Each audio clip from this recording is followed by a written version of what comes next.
Fala, galera do clube, como é que vocês estão? Hoje a gente vai conversar sobre o eco transesofágico 3D para o fechamento de FOP, fechamento percutâneo de FOP e padronização da nomenclatura anatômica e novos conceitos de dimensionamento. Eu sou Pamela Valelongo e hoje a gente vai conversar sobre esse assunto.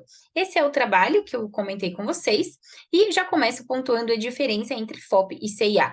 FOP é o forame oval patente, é essa imagem que vocês estão vendo aqui, espaço em potencial ou uma separação entre o septum primum e o septum secundum, que ocorre entre 20 a 25% das pessoas. Diferentemente da comunicação interatrial, essa sim é uma descontinuidade, um defeito do septo, como essa imagem mostrando os 5 tipos de defeito de CIA. Aqui na imagem da esquerda, há o descolamento entre o septum secundum e o septum primum, formando um túnel. Isso aqui é o FOP, perfeito? Aqui eu já ressalto para vocês características populacionais do FOP, prevalência chega a 34% em alguns trabalhos, e nesse trabalho em que foi realizada a autópsia, eles perceberam a diminuição da incidência conforme vai passando a idade. Observem vocês na seta azul a fenda, o formato elíptico que forma-se do forame oval patente, aqui na visão do átrio direito, já aqui na visão do átrio esquerdo. Esse trabalho visou medir as dimensões do FOP, na verdade, tentar padronizar essas dimensões, né? E por que medir a dimensão do FOP é importante? Para a gente poder escolher de maneira adequada o dispositivo oclusor e, consequentemente, obter um sucesso no fechamento percutâneo. Como medir e como escolher o dispositivo? Há diversas maneiras descritas para a gente fazer isso, certo? A nomenclatura para descrever os tamanhos do FOP continua não padronizada, e apesar do conhecimento crescente em imagem tridimensional, as medidas ainda são realizadas majoritariamente pelo modo bidimensional. Aqui eu comparo o modo bidimensional com o modo tridimensional. Vejam vocês nessa diretriz publicada como primeira autora pela Rebecca Han em 2022, que é o guia de procedimentos pelo eco transesofágico, a medida realizada para dizer para a gente como deve ser feito o fechamento do forame oval patente, ela é toda realizada no 2D, perfeito? Como que nessa mesma diretriz, o que o eco avalia, né? Ele avalia o tamanho, o comprimento do túnel, o tamanho máximo na abertura do átrio direito, o tamanho máximo da abertura lá do átrio esquerdo, o total do comprimento do septo interatrial, a distância do FOP pela veia cava, né, inferior, a relação de Shunt direita e esquerda, e para a gente também deve excluir anomalias aí relacionadas à conexão anômala de veia pulmonar e presença de outros defeitos do septo interatrial, perfeito? Bem, eu trago para vocês a dúvida: como medir o shunt interatrial? Quantas bolhas? Estudos apontam que basta uma bolha no coração esquerdo para ser considerada como situação anormal. Bem, e a regra dos 5 batimentos? Opiniões em relação ao número de batimentos para o FOP, para a gente conseguir diferenciar FOP e malformação arteriovenosa, elas são controversas. Há algumas opiniões relacionadas a isso. Os estudos controlados randomizados, de maneira geral, eles pontuam 3 batimentos. Começamos, então, a contar quando? A gente começa a contar quando o átrio direito está todo opacificado e com as bolhas da solução salina agitada. E como que a gente mensura o quanto de bolha de shunt que passou para o lado esquerdo? Bem, a gente pode dizer de algumas maneiras, considerando mínimo, moderado ou grande, ou grau 1, 2 e 3. Mínimo, poucas bolhas, moderado, uma nuvem de contraste e grande opacificação do átrio esquerdo. Ou grau 3, por exemplo, com mais de 20 bolhas passando do átrio direito para o átrio esquerdo. Bem, eu trago para vocês ainda essa nomenclatura e caracterização das características anatômicas, na verdade, do forame oval patente, dizendo para a gente quem é simples e quem é complexo. Então, vejam, um comprimento do túnel, um túnel longo acima de 8 milímetros, múltiplas aberturas, um aneurisma do septo interatrial, um defeito híbrido, um septum secundum com maior ou igual a 10 milímetros, uma válvula de Eustáquio proeminente, uma rede de Chiari e ainda um ângulo menor que 10 graus entre o septum e a veia cava inferior. Isso porque, quando a gente vai colocar a prótese oclusora, a gente precisa tentar formar um ângulo paralelo entre a veia cava inferior e a oclusão dessa borda do forame oval patente, perfeito? Além disso, eu ressalto para vocês alguns scores existentes para a gente dimensionar se esse FOP no qual a gente está diante, se ele é um FOP de mais risco, ele é mais complexo, pode estar mais relacionado a AVC criptogênico, por exemplo. E eu apresento para vocês um dos scores mais recentes, publicados em 2021, com Holda como primeiro autor, e esse score é o More PFO Score, onde a gente avalia na letra A aqui o tamanho, né, do túnel, então o comprimento do túnel no repouso, o comprimento do túnel na valsalva, que vai aumentar a pressão do átrio direito e vai descolar mais esse FOP, visto que na fisiologia a gente tem a pressão do átrio esquerdo elevada e fechando geralmente o forame oval patente. Quando a gente vai fazer valsalva, a pressão do átrio direito vai aumentar e a gente vai observar como se comporta a medida do túnel. Na imagem C, eu meço para vocês aqui a altura do septum secundo e em relação com a medida aqui da aorta, né, que vocês estão observando a aorta, átrio direito, átrio esquerdo, septum secundo. E aqui, ainda na imagem D, a medida da espessura do septum secundum e do septum primum, como vocês podem observar. Bem, há outros scores? Sim, tem o Hope Score e o PFO Score, no qual você pode fazer na calculadora de risco o paciente que tem mais risco daquele evento neurológico estar relacionado ao FOP e quem tem um risco mais baixo daquele evento neurológico ocorrido estar relacionado ou ser culpado, a culpa ser do FOP. Bem, vamos aqui, além disso, mostrar o More PFO Score e dizer que o risco intermediário de paciente é quem pontua 8 a 11 pontos. Então, vocês observam que um túnel, um shunt direita e esquerda pontua 3, um shunt largo direita e esquerda pontua 3 pontos, e essa redução, olha que interessante, a relação da valsalva, do comprimento da valsalva com a altura e em relação na valsalva, comprimento e altura, é essa variação que ocorre, isso ganha mais pontos, certo? Bem, quando a gente vai pensar em ocluir FOP, a estratificação de risco, ela é baseada no perfil clínico, no padrão do AVC, da anatomia do FOP e nas condições que possam predispor à formação de trombo e embolia paradoxal. Esse artigo ele é bem comum, foi publicado em 2019 e ele mostra para a gente, então, características do FOP, o perfil do paciente, obviamente, eu penso que esse FOP pode ser mais culpado se é um paciente jovem, com um Hope Score elevado, sob regimento de uma pressão pulmonar mais elevada, por exemplo, o padrão do AVC e presença concomitante de trombose venosa profunda, tá? Em membros inferiores ou outros órgãos.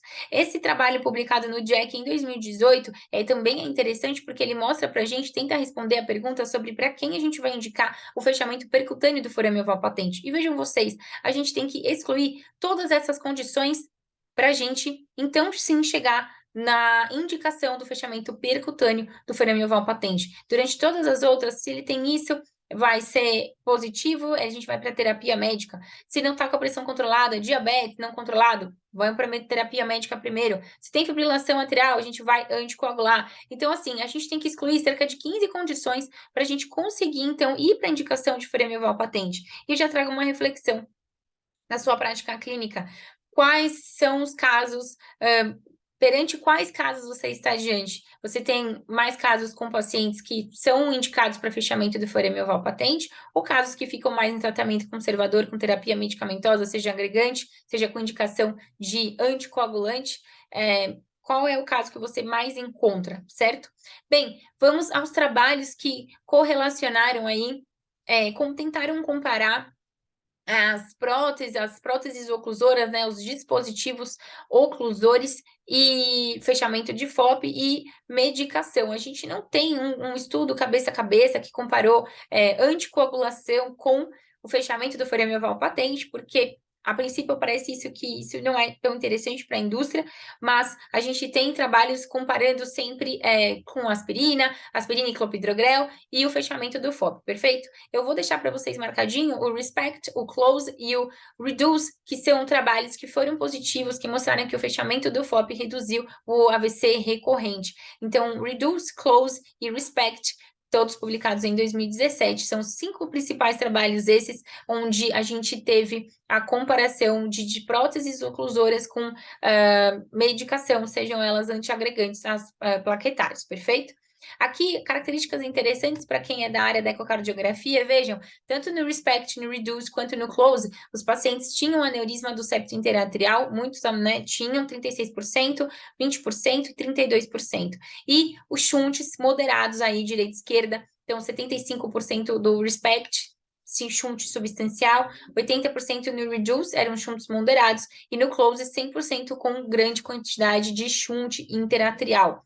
Bem, qual o papel do ecocardiograma no fechamento do FOP? Como eu comentei, a gente precisa selecionar os candidatos favoráveis, fatores que possam dificultar o procedimento, avaliar o tamanho do FOP, as dimensões, a complexidade e a shunt, o volume desse shunt que ocorre entre direita e esquerda ou esquerda e direita, tá?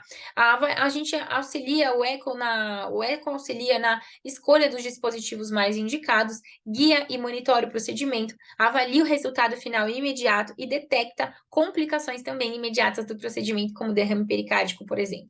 Acompanha, obviamente, a longo prazo esse doente.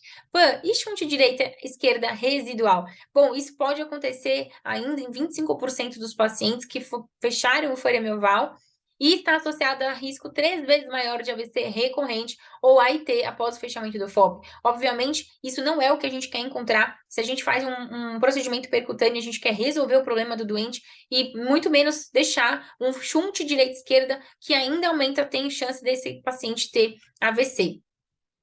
Bom, o que a gente tem que pensar em relação aos dispositivos? O número crescente de dispositivos oclusores pede nomenclaturas técnicas de imagem padronizadas para garantir acesso ao tamanho do FOP, facilitar a comunicação entre os especialistas e promover desfechos ótimos aos pacientes. Eu mostro para vocês os dispositivos oclusores, a gente não quer nem que eles sejam pequenos demais, porque vai deixar shunt, nem grandes demais, porque a gente pode ter erosão das estruturas subjacentes e, inclusive, mais episódios de fibrilação atrial, o que vai fazer a gente precisar anticoagular esse doente e aí colocar um dispositivo oclusor e precisar anticoagular o doente, aí, né, nosso procedimento foi por água abaixo. Bem, eu trago para vocês também, olhem só a diferença do PFO. A gente tem menos material do lado esquerdo, então, Amplatzer Patent Forum Oval Occluder, o PFO Occluder, discos assimétricos. O disco da direita, que o foco é não deixar nada sair da direita e ir para a esquerda, então o da direita ele é maior, da esquerda observam como fica menos material do lado esquerdo. Isso causa, objetiva, maior proteção contra o shunt direita e esquerda. E vejam vocês aqui já ainda observem a cintura fina para acomodação no túnel do FOP, certo? Observem ainda a Amplatzer Septal Occluder, destinada para CIA Ostium Secundum única, o disco esquerdo ele é maior que o disco direito, ele previne shunt esquerda-direita, tem uma cintura mais larga, observem vocês, comparem com a anterior, perfeito? Então, ele oclui o septo todo e mantém o dispositivo posicionado. Já na Amplatzer cribriforme multifenestrada, septal occluder, a gente tem os discos simétricos de tamanhos semelhantes e isso vai maximizar a oclusão dos defeitos. A cintura também é fina e o posicionamento ele deve ser central, porque ele vai tentar ocluir o maior defeito dessa membrana que é multifenestrada, mas por ele ter discos semelhantes, ele tenta fazer um grande sanduíche dessa membrana defeituosa. O que é esse trabalho que a gente está estudando hoje? Propõe definições anatômicas para a dimensão do FOP, conceitos novos para mensurar o FOP baseado nas imagens 3D e objetiva a melhor seleção do dispositivo, antes e durante o procedimento percutâneo da oclusão. Nossa paciente feminina, 66 anos, hipertensa, tratou um câncer de mama, ela veio por uma fala arrastada e cefaleia. AVC criptogênico foi diagnosticado, ela foi realizada imagem com ressonância com difusão e observado infarto cerebelar direito, angiotensina, oclusão de grande vaso. Nessa paciente foi realizada extensa avaliação etiológica desse AVC, ultrassom venoso, membros inferiores e venografia de abdômen e pelve por ressonância e foi ausente a presença de trombose venosa profunda. Esse é o ecocardiograma transesofágico dessa paciente. Observem aqui no bicaval, multiplanar, a gente tem aqui os planos ortogonais. Observe o comprimento do túnel desse FOP. Observe nesse 2D, a gente vai fazer a medida nessa região da altura, então, aqui do FOP, perfeito? A altura e comprimento. Aqui já observem a largura do forame oval patente, então é um plano transverso posicionado na abertura do átrio direito, e posteriormente aqui observem a visão multiplanar em face, muito utilizada para a gente conseguir visualizar essas estruturas do septo interatrial com o plano alinhado na direção do FOP. Bem, nossa paciente tinha um FOP largo, aneurisma do septo interatrial, com shunt bidirecionado, observado ao color Doppler. O Loop Recorder foi implantado, que é esse dispositivo, fica lá por 6 meses e não foi encontrado nenhum episódio de fibrilação atrial. Nossa paciente, então, foi excluída as causas possíveis de AVC criptogênico, ficou como culpado aí esse FOP, certo? O FOP tinha um túnel, medida horizontal de 10 milímetros, a altura de 7 milímetros. Observem vocês a largura do túnel do FOP no 3D aqui do átrio direito, do átrio esquerdo e do átrio direito. Maior medida de 23 milímetros, tá certo?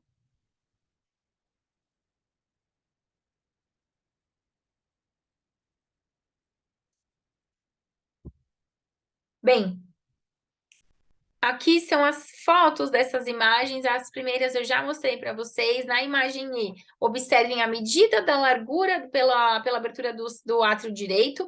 Na G, largura pela abertura do átrio esquerdo. E na letra I, observem a descontinuidade do teto do túnel do FOP. O que a gente vai fazer? A gente vai ver no 3D, a gente vai para o 2D multiplanar e a gente vai começar a fazer medidas ortogonais, passeando com a linha aqui, a linha vermelha vai se aproximando realmente da abertura desse FOP. E aí a gente vai ver a cada 90 graus até o Nikic de sumir uma parte do teto do FOP. Bem, a gente sabe que, então, eu devo medir essa largura um pouquinho antes do Nikic de sumir. Então, eu devo medir essa é a largura oficial desse meu forame oval patente. Observem vocês aqui no plano transverso, então, abertura, né, no eixo, na visão bicaval, abertura desse FOP, é um FOP amplo que se desloca bem entre o átrio direito e esquerdo. Aqui já observem na visualização do 3D como a membrana realmente se desloca, e aqui observando a largura da medida desse FOP. Bem, o implante do dispositivo ao longo da CIA, a gente consegue, do septo interatrial, a gente consegue observar num eixo curto aqui, na letra A. Na letra B, a gente observa o disco atrial esquerdo na porção antero-superior do septo interatrial. Na seta vermelha, observem a largura do FOP do átrio esquerdo, na seta abaixo à direita, ao contrário. Aqui a medida que foi realizada pelo átrio direito, aqui pelo átrio esquerdo, em azul, o comprimento do túnel em azul. Isso é para vocês entenderem as dimensões do comprimento que a gente mede em relação ao dispositivo oclusor, perfeito? A ideia é fazer um sanduíche, um grande sanduíche, sendo que a gente não deve deixar nenhuma bordinha desse septo aí que está com o FOP descolando para fora, perfeito? Observem vocês como ficou interessante e muito bom o resultado. A gente tem aqui a veia cava inferior, observem como eu estou paralela. Esse aqui é um ângulo que indica quando a gente tem esse paralelismo entre o septum e o dispositivo oclusor que abraçou o septo e isso paralelo à veia cava inferior. Isso mostra para mim aqui nesse esôfago médio 45 graus que o meu dispositivo está posicionado adequadamente. Foi escolhido um PFO 35 milímetros. Essa paciente não houve complicação do procedimento e não foi observado shunt direita, esquerda, residual em um mês de segmento com eco esofágico ou transtorácico. Vamos para um outro caso, masculino, 49 anos, hipertenso, dislipidêmico. Ele chegou com a afasia e hemiparesia direita em tempo hábil para trombólise e trombectomia mecânica. Pela ressonância foi evidenciado um AVC em território de artéria cerebral média. Foi realizado um eco transesofágico e foi evidenciado um FOP mais aneurisma do septo interatrial. Ele também foi investigado de maneira recorrente com o loop recorder de 6 por 6 meses e não foi evidenciado o FA oculta. Logo, o fechamento desse FOP foi indicado. Esse paciente, a gente observa as imagens dele, bem diferentes das imagens anteriores, no bicaval também, no 3D e nos planos nos planos não multiplanar. A gente observa aqui átrio direito, membrana abaulada para o átrio direito, átrio esquerdo, aparenta um discreto descolamento muito fino e o aneurisma da membrana do septo interatrial. Nesse caso, como eu comentei, foi evidenciado, então, os comprimentos, né, de túnel de 2 milímetros, altura de 2 a 3 milímetros e a largura do túnel de 15 milímetros. Logo, foi escolhida a prótese de 25 milímetros, PFO 25 milímetros, que conseguiria, teoricamente, abraçar as estruturas e ter um sucesso no procedimento.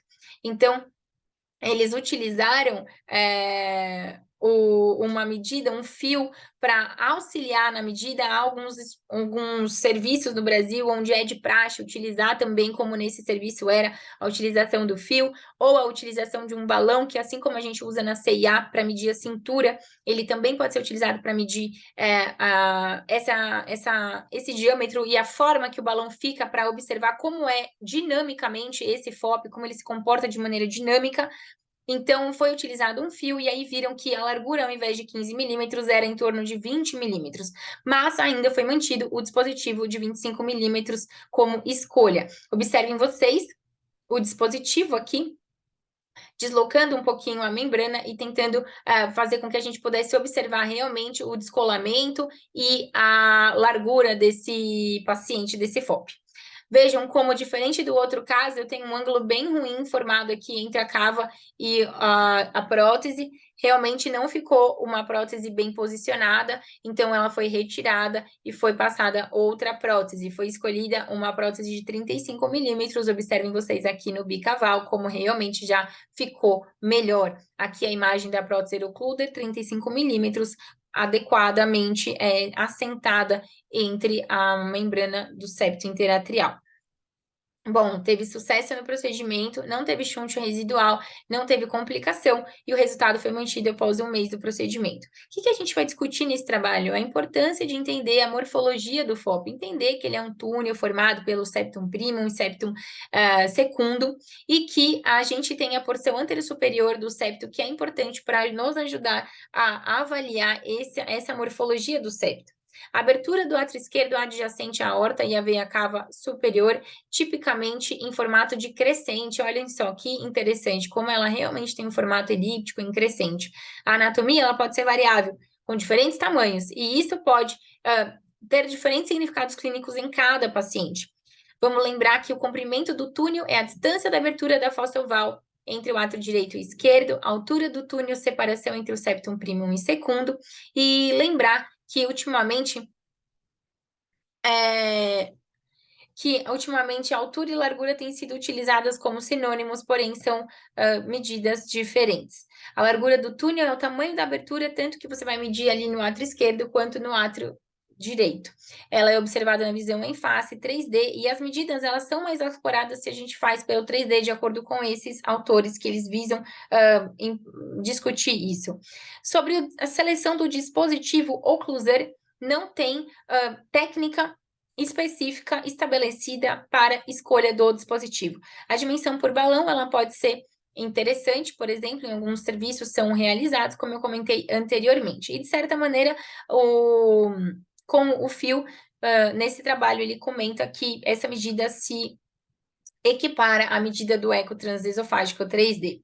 A PFO occluder, de acordo com a instrução da embalagem, digamos assim, ela é solicitada abordagem multiparamétrica de dimensão que precisa considerar, então, o comprimento do túnel, o tamanho do aneurisma do septo e a espessura do septum secundum. Vejam que não tem todas as medidas que eu comentei com vocês. Os autores ressaltam que as medidas no 3D com adição da largura devam ser consideradas como escolha. Além disso, olhem vocês um esqueminha para a gente entender aqui a medida da largura do túnel do septo em azul. E vejam vocês aqui com as setinhas em vermelha, os tamanhos que eu posso ter de oversizing para que essa largura de túnel caiba dentro do meu forame da minha prótese oclusora, da meu dispositivo oclusor. Os intervencionistas sempre tendem a ter um dispositivo oclusor maior. Se tem dúvida entre um e outro, ficam com o maior, certo? Porque a ideia é não ter chunte nenhum residual. Nos dois casos que a gente comentou, o dispositivo oclusor poderia ter sido 25 de acordo com o fabricante, mas no caso 1, o dispositivo de 25 deixaria apenas 1 milímetro de cada lado como sobra, porque a gente tinha uma largura de 22 milímetros, é essa medida que eu havia mostrado para vocês, ficaria 1,5 de cada lado, 22 mais 1,5 mais 1,5 daria 25. E o disco do átrio esquerdo, ele é de 18 milímetros, ele ainda teria menor do que a medida da largura, que foi 22. Então, realmente, veja, se eu tenho uma medida da largura aqui de 22 e essa medida do disco era 18, eu realmente entendo que eu deveria realmente escolher um maior, como foi escolhido o de 35. Já no caso 2, que eles escolheram o de 25, também não foi bom, porque a abertura era medida no final foi 20. A altura do túnel tem relação, gente, com o comprimento do túnel ou com a largura do túnel? E a resposta é não. Então, eu posso dizer que se o FOP ele descola pouco, ele é pequeno? Não, eu posso dizer que a altura é tal, mas não posso dizer sobre as outras medidas, porque é uma estrutura tridimensional e que também varia com o regime de pressão. Então, é muito dinâmica a avaliação do forame oval patente. Pan, colocar um dispositivo maior seria um problema? Como eu comentei, a ideia do intervencionista é sempre colocar uma prótese, se ele está em dúvida, ele colocar a maior. Mas um super oversizing não é adequado, porque você pode deixar material demais no átrio esquerdo, que pode desencadear a fibrilação atrial, e também você pode ocasionar a erosão das estruturas adjacentes ao dispositivo oclusor. A medida do FOP com o fio, como eu comentei, isso ocorre em alguns serviços de prática. Nesse serviço do trabalho era realizado de maneira diária e corriqueira essa utilização do fio. E vejam que como é interessante, porque sem o fio a gente subestimou o tamanho da largura lá no caso 2. Então, com o fio a gente pôde adequar, acessar um tamanho mais real. A mesma coisa acontece com o balão. Para concluir, é importante padronizar a nomenclatura anatômica do FOP em medidas apropriadas pelo eco transesofágico tridimensional. A medida-chave que eles colocam é a largura do FOP, né, do túnel do FOP. Em caso de separação mínima, vale a pena utilizar dispositivos que possam te auxiliar realmente a avaliar de maneira dinâmica esse FOP. A conclusão do trabalho, gente, pesquisas adicionais devem ocorrer para identificar o quanto maior que a largura do FOP e a largura do dispositivo oclusor deve ser a ponto de refletir desfechos clínicos. Eu trouxe para vocês a tabelinha, é o momento do print, a tabelinha toda com as definições em português, e o take home message. O ecocardiograma transesofágico deve ser utilizado para medir de maneira mais acurada as dimensões do forame oval patente, o que possivelmente implicará em escolhas mais acertadas para o dispositivo oclusor. Bem, gente, eu deixo para vocês nosso contato, @clubedacardio.com.br. Obviamente, é um dispositivo, uma discussão que a gente está fazendo de apenas um trabalho e que relatou 2 casos, mas vale a pena discutir porque é um assunto que permeia neurologista, permeia clínico, cardiologista, intervencionista, e faz muito bem a gente conversar e padronizar realmente as nomenclaturas para que talvez no futuro a gente fale mais a mesma língua. Eu me despeço, eu sou a Pamela Valelongo. Se você gostou desse vídeo, manda esse vídeo para algum amigo seu, deixa seu like, se inscreve no nosso canal e qualquer dúvida, manda lá um inbox para a gente no @Clube da Cardio. E temos o nosso podcast também, @Clube da Cardio Podcast. Beijo, tchau!